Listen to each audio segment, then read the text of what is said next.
नमस्कार सभी को, मेरा नाम है हेमंत बसवाल और वर्णमाला क्लासेस में आप सभी का स्वागत है।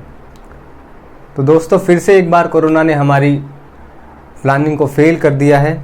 शिक्षा मंत्री रमेश पोखरियाल जी ने ट्वीट करके ये जानकारी दी है कि यूजीसी नेट का एग्ज़ाम है जो पोस्टपोन कर दिया गया है आगामी किसी भी सूचना तक। जब तक कोई सूचना नहीं आती है तब तक के लिए वो पोस्टपोन कर दिया गया है और जब एग्ज़ाम होगा उससे 15 दिन पहले इसकी डेट शीट आ जाएगी। तो अभी जो स्थिति है वो लगभग पिछले साल जैसी है, क्योंकि ये जो एग्ज़ाम है ये भी दिसंबर का एग्ज़ाम है, ये जून का एग्ज़ाम तो था नहीं। और इसका भी पोस्टपोन हो जाना एक थोड़ा सा डिप्रेसिंग चीज़ है, क्योंकि अभी मई के जैसे हालात लग रहे हैं। तो मई में तो मुझे नहीं लगता है कि कोई भी एग्ज़ाम कंप्लीट हो पाएगा। और पिछले साल भी ऐसा ही हुआ था, सारे एग्ज़ाम धीरे धीरे एक एक महीने करके आगे पोस्टपोन होते गए। उम्मीद है कि इस साल ऐसा नहीं होगा। मई की अगर बात है तो सिर्फ मई में ही के ही एग्ज़ाम पोस्टपोन होंगे और आगे जून में हालात काबू में आ जाएं, तो इसके लिए हम ईश्वर से प्रार्थना करते हैं। और ये एक थोड़ा सा जिनकी तैयारी अगर नहीं है या फिर जो पहली बार अटैम्प्ट दे रहे हैं उनके लिए तो काफ़ी उल्लास का या फिर एक तरह से कहें तो उनके लिए बड़ी खुशी की खबर होगी। लेकिन जो लोग तैयारी कर रहे थे और जिनको एडमिशन लेना है अभी एमफिल पीएचडी के लिए, और जो लोग नेट क्लियर होने का इंतज़ार कर रहे हैं उनके लिए थोड़ा डिप्रेसिंग है। मेरे लिए भी है, क्योंकि मैं समझ सकता हूँ कि मेरा भी एग्ज़ाम वगैरह है जो पोस्टपोन हो गए हैं। और जब तैयारी होती है और एग्ज़ाम पोस्टपोन हो जाते हैं तो थोड़ा क्या काफ़ी बुरा लगता है। लेकिन इसको हम एक तरह से पॉजिटिव भी ले सकते हैं कि क्योंकि कई सारी चीज़ें ऐसी होती हैं कि जब हम तैयारी कर रहे होते हैं और छूट जाती हैं और लास्ट में जाके हमें समझ में आता है, जब हम एग्ज़ाम दे के आते हैं कि हाँ ये मैं अगर अच्छे से पढ़ लेता तो ये मेरा एग्ज़ाम अच्छे से हो जाता। तो आज हम उसी स्ट्रेटेजी के बारे में बात करेंगे कि अब जब एग्ज़ाम पोस्टपोन हो गया है तो आगे क्या करना चाहिए। सबसे पहले तो इस संभावना पर ही बात कर लेते हैं कि एग्ज़ाम करीब कब तक हो पाएगा। तो अगर हम देखें कि जो मई के एग्ज़ाम्स हैं वो पोस्टपोन हो गए। नेट के एग्ज़ाम होने में करीब 15 से लेकर 20 दिन का समय लगता है। 2 तारीख से एग्ज़ाम थे और 17 मई तक ये एग्ज़ाम कंप्लीट होने थे। और इसी तरह से अगर हम देखें तो 17 मई तक के एग्ज़ाम हो गए पोस्टपोन हो गए हैं। और अब आगे जब एग्ज़ाम होंगे तो उससे पहले 15 दिन पहले नोटिफिकेशन आएगा। उसके अकॉर्डिंग अगर हम देखें तो लॉकडाउन वगैरह लग रहा है और स्थिति पिछली बार भी मई के एंड में लॉकडाउन हट गया था। तो अगर हम समझें तो इसको जून के एंड तक करीब करवाया जा सकता है। कैसे करवाया जा सकता है कि 15 दिन पहले अगर मान लो कि मई में अगर सिचुएशन काबू में आ जाती है, मई के एंड में अगर कोई डिसीजन लेते हैं, हालांकि थोड़ा सा मुश्किल है कि वो मई के एंड में ये डिसीजन ले लें, लेकिन डिसीजन लेने का एक कारण ये है कि ये एग्ज़ाम है दिसंबर का। इस वजह से इस एग्ज़ाम को लेकर थोड़ी सी सीरियसनेस हो सकती है, क्योंकि अगर ये एग्ज़ाम राइट टाइम पर ही हो रहा होता और तब पोस्टपोन होता तो यूजीसी के लिए भी और किसी भी संस्था के लिए इतने चिंता का विषय नहीं होता। लेकिन जब ये एग्ज़ाम 6 महीने बाद करवाया जा रहा है करीब, तब ये एग्ज़ाम पोस्टपोन होना एक काफ़ी सीरियस इशू हो जाता है। और अगर हम देखें कि मई के एंड में अगर हालात ठीक हो जाते हैं और यूजीसी इसको सीरियसली लेती है, एग्ज़ाम करवाना चाहती है उसी टाइम पे, तो करीब मान लीजिए कि 20 जून के आसपास। और ये स्थिति तब है जब मई के एंड तक स्थिति नॉर्मल हो जाती है, जिसकी हम आशा करते हैं।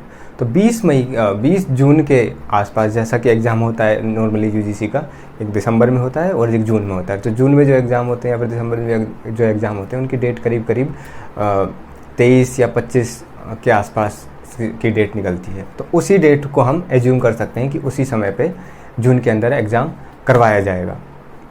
और अगर हालात इस तरह से रहते हैं तो हमें अपनी तैयारी यही मान के करनी चाहिए कि हमें एक और महीने का समय मिला है। ज़्यादा नहीं मानना चाहिए, करीब 1 महीने का समय हमें मान लेना चाहिए कि हमें 1 महीने का समय और मिला है। अब इस 1 महीने के अंदर जो इम्पोर्टेंट टॉपिक है या फिर जो टॉपिक हमने छोड़ दिए हैं तैयारी करते हुए टाइम के शॉर्टेज की वजह से, उन सब टॉपिक्स को हम इसके अंदर कवर कर सकते हैं।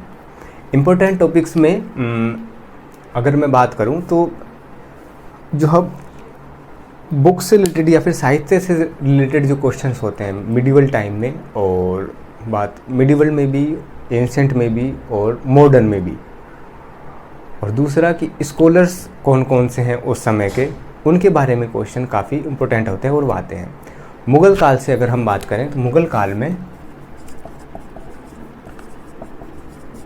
कला या फिर कहें कि चित्रकला पर मुख्यतः क्वेश्चन जरूर पूछे जाते हैं। इसके क्वेश्चन आपको किसी भी साल में कम से कम 2 क्वेश्चन आपको चित्रकला वगैरह पर देखने के लिए मिलेंगे। और आधुनिक काल में अगर हम बात करें, आधुनिक काल में हमें राइटर या फिर कहें कि इतिहासकार और उनका लेखन, इस पर सवाल आते हैं। और जो मैं सीरीज चला रहा हूँ इतिहास लेखन, इतिहास लेखन और इतिहास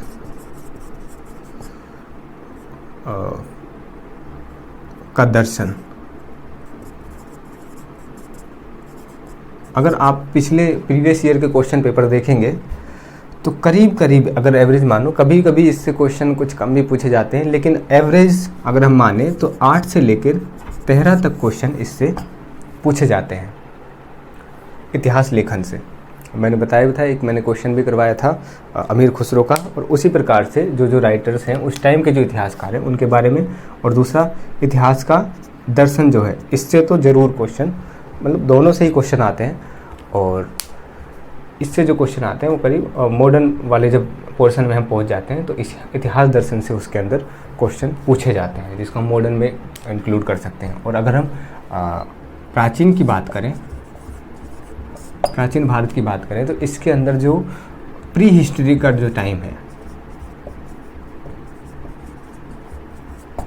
प्री हिस्ट्री का जो टाइम है, उससे इसके अंदर क्वेश्चन मुख्यतः पूछे जाते हैं, जो कि पाषाण काल से रिलेटेड, हड़प्पा से रिलेटेड, और दूसरा साहित्य या फिर जो भी लेखन है, टेक्स्ट वगैरह हैं, कौन सा लेखन किसका है, उसके बारे में क्वेश्चन मुख्यतः पूछे जाते हैं। और दूसरा जब ये फैक्चुअल है तो इसमें राजनीतिक इतिहास महत्वपूर्ण हो जाता है, शासकों के बारे में इसमें का क्वेश्चन काफ़ी ज़्यादा पूछे जाते हैं। दूसरे स्टेटमेंट आ जाते हैं किसी किसी के कि ये स्टेटमेंट किसका है, तो उसके आधार पर क्वेश्चन पूछे जाते हैं। तो प्राचीन भारत में प्री हिस्ट्री ये ऐसे टॉपिक है जिससे हम मान के चलेंगे कि क्वेश्चन आएंगे ही आएंगे, इसलिए मैं बता रहा हूँ। प्री हिस्ट्री और टेक्स्ट वगैरह, और मुग़ल काल में कला और चित्रकला, आधुनिक काल में इतिहासकार जैसे आर सी मजूमदार वगैरह, उनके क्या क्या राइटिंग्स हैं, और जो भी नेशनल मूवमेंट के या फिर कहेंगे राष्ट्रीय आंदोलन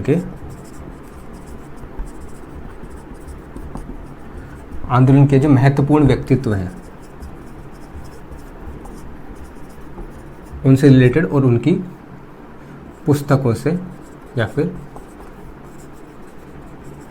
समाचार पत्रों से रिलेटेड क्वेश्चन जरूर पूछे जाते हैं। क्योंकि जब फैक्चुअल क्वेश्चन बनाते हैं तो यहीं से ही आसान होता है क्वेश्चन बनाना किसी के लिए भी। और ये एक ट्रेंड हमें यूपीएससी में देखने को मिलता है कि पुस्तकों और समाचार पत्रों वगैरह से क्वेश्चन काफ़ी ज़्यादा देखने को मिलते हैं। तो ये ऐसी चीज़ें हैं, 1 2 3 4 और ये 5, ये चीज़ें ऐसी है जहाँ से क्वेश्चन ज़रूर आएंगे ही आएंगे। और इतिहास लेखन जो है उसकी मैं सीरीज़ करवा ही रहा हूँ, तो उसके लिए भी मेरे को थोड़ा सा टाइम मिल गया है कि मैं सोच रहा था कि इसको करवाने के बाद मैं कुछ इम्पोर्टेंट क्वेश्चन जो हैं तीनों काल का इतिहास के लिए, वो इम्पोर्टेंट क्वेश्चन या फिर कुछ इम्पोर्टेंट टॉपिक्स हैं उनके ऊपर मैं वीडियो लेके आऊँ। तो इसके लिए मैं आपसे सजेशन चाहूँगा कि कौन से टॉपिक हैं जो मेरे को करवाने चाहिए, या तो उनकी पूरी सीरीज बनानी चाहिए, पूरी एंशिएंट से लेकर आधुनिक तक की, या फिर किसी पर्टिकुलर काल तक की, जिससे आपको लगता है कि आपका पोर्शन कमज़ोर है, या फिर उससे सीरीज़ बननी चाहिए। और या फिर आप बता दीजिए कि पर्टिकुलर टॉपिक से रिलेटेड जो इम्पोर्टेंट टॉपिक्स हैं उनसे रिलेटेड मैं कोई सीरीज़ या फिर वीडियोज़ लेके आऊँ। और जो वीडियोज़ आप देख लेंगे पिछले मैंने सीरीज़ से बनाई हुई है इतिहास लेखन और इतिहास दर्शन, वो वीडियो थोड़े कम हैं, उसके लिए फिर से मैं एक बार माफ़ी चाहूँगा, क्योंकि मैं पहली बार वीडियो बना रहा हूँ तो काफ़ी मेरे को टेक्निकल इश्यूज़ उसके अंदर आ रहे थे, इस वजह से मेरी वीडियो लेट हो जाया करती थी। तो अभी कुछ चीज़ें मेरे को स्टेबल लग रही हैं तो मैं लगातार वीडियो डाल रहा हूँ। और दूसरी बात स्ट्रेटजी की अगर हम करें तो स्ट्रेटजी के ऊपर मैं एक नया वीडियो लेके आऊँगा, उसमें अच्छे से एनालाइज करके कि कितने दिन का समय हमको मानना चाहिए और कि कौन से समय में क्योंकि अलग अलग श्रेणी के विद्यार्थी हो जाते हैं। जब एग्ज़ाम पोस्टपोन होते हैं तो अलग अलग श्रेणी के विद्यार्थी हो जाते हैं। वो विद्यार्थी हो जाते हैं जिनके क्या बोलते हैं कि जिन्होंने तैयारी बहुत अच्छे से की हुई है। वो विद्यार्थी हो जाते हैं जिनका एक तरह से मानो कि उनके लिए आर्या पार की स्थिति है कि उनको इस बार करना ही है क्लियर। या फिर वो विद्यार्थी हो जाते हैं जिनका फर्स्ट टाइम पे वो अभी तक उन्होंने बहुत ज़्यादा सीरियसली नहीं लिया था। तो उनके लिए, सबके लिए किस तरह की रणनीति होनी चाहिए, उनको किस प्रकार की किस तरह की किताबें पढ़नी चाहिए, उस सब के लिए मैं वीडियो लेके आ जाऊँगा। परसों तक वीडियो मैं आपको बता दूँगा, क्योंकि वो थोड़ा सा एनालाइज करना पड़ेगा कि किस प्रकार की स्ट्रेटजी होनी चाहिए और उनके लिए स्ट्रेटजी के अकॉर्डिंग उनको कौन सी किताबें पढ़नी चाहिए, किस कैटेगरी के स्टूडेंट को कौन सी किताबें पढ़नी चाहिए। तो वो सारी चीज़ें मैं आपको अगले वीडियो में बता दूंगा। अभी के लिए यही है कि मैंने जो पुस्तक बताई हुई है तो उसको जो है आर्य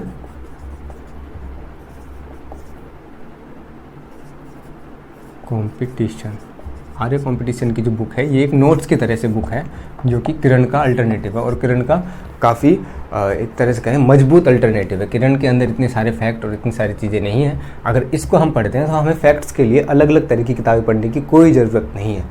और ये हमें काफ़ी हद तक क्या है, इसको पढ़ने के बाद मुझे नहीं लगता है किसी का नेट रुक जाता है। क्योंकि जब किताब एक स्टैंडर्ड साइज़ की कोई बुक होती है तो उसको कंप्लीट करना भी, उसके अंदर ज़्यादा से ज़्यादा फैक्ट आ जाए तो उसको कंप्लीट करना, रिवाइज करना आसान हो जाता है। और वो हमें एग्ज़ाम के अंदर ज़्यादा मदद प्रोवाइड करवाती है, बजाय उसके कि हम मोटी मोटी किताबें लेकर रख लेंगे, ये भी पढ़ लें, वो भी पढ़ लें, ये भी पढ़ लें, एंसेंट के लिए अलग पढ़ लें, मेडिवल के लिए अलग पढ़ लें, उसके लिए अलग पढ़ लें। तो उन सबको फिर ग्रैब करना और बार बार उनको रिवाइज करना, फिर हमारे पास फैक्ट आगे जाके छूट जाते हैं। तो मेरी स्ट्रेटजी पहले भी यही थी कि आप पहले ऑथेंटिक जो बुक्स हैं, जो आर एस शर्मा और जो भी आपने अपने ग्रेजुएशन लेवल में टीचर्स की बताई हुई पढ़ी होंगी, उन ऑथेंटिक बुक्स को, सिंपल बुक्स को या फिर एनसीईआरटीज़ को पढ़ लीजिए। और उसके बाद आर्या कंपटीशन को अगर आप पढ़ेंगे तो आपका निश्चित रूप से नेट और जीआरएफ दोनों ही कोई नहीं रोक सकता। बाकी वीडियो देखने के लिए धन्यवाद। और कोई भी आपके सजेशन है उसके लिए आप कमेंट कीजिए और बताइए कि मेरे को आगे किस तरह की वीडियो लानी चाहिए। और मैंने बुक रिव्यू भी डाला है कि कुछ लोग पूछते रहते हैं बार बार कमेंट के अंदर कि कौन सी बुक कैसी है। तो उस बुक के अंदर पूरा पैटर्न क्या है, किस तहत वो महत्वपूर्ण है और किन के लिए महत्वपूर्ण है, किन को वो नहीं पढ़नी चाहिए, तो वो सारी चीज़ें भी मैं उसके लिए भी रिव्यू बनाता जा रहा हूँ। और आज भी एक रिव्यू आ जाएगा, आज तो नहीं आएगा, कल आएगा। तो आप बने रहिए वर्णमाला क्लासेस पर। और अगर आपको वीडियोज़ अच्छी लगती हैं तो इनको शेयर कीजिए और अपने दोस्तों के साथ बताइए उनको कि इतिहास लेखन और इतिहास दर्शन का जो टॉपिक है वो कितना महत्वपूर्ण है और वो किस तरह से, मैं इसके बारे में क्वेश्चंस भी लेके आ जाऊंगा जो यूजीसी नेट के अंदर जो क्वेश्चंस आए हुए हैं। तो आपको पता लग जाएगा कि इससे क्वेश्चन किस तरह से आते हैं और किस तरह जो मेरे लेक्चर्स हैं वो आपको क्वेश्चन सोल्व करने में हेल्प करेंगे। तो फिर से वही बात कहूँगा कि आप चैनल को सब्सक्राइब कीजिए और अपने दोस्तों के साथ जो भी नेट का एग्ज़ाम दे रहे हैं उनके साथ इसको शेयर कीजिए ताकि उनकी ज़्यादा से ज़्यादा मदद हो पाए। बाकी वीडियो देखने के लिए धन्यवाद।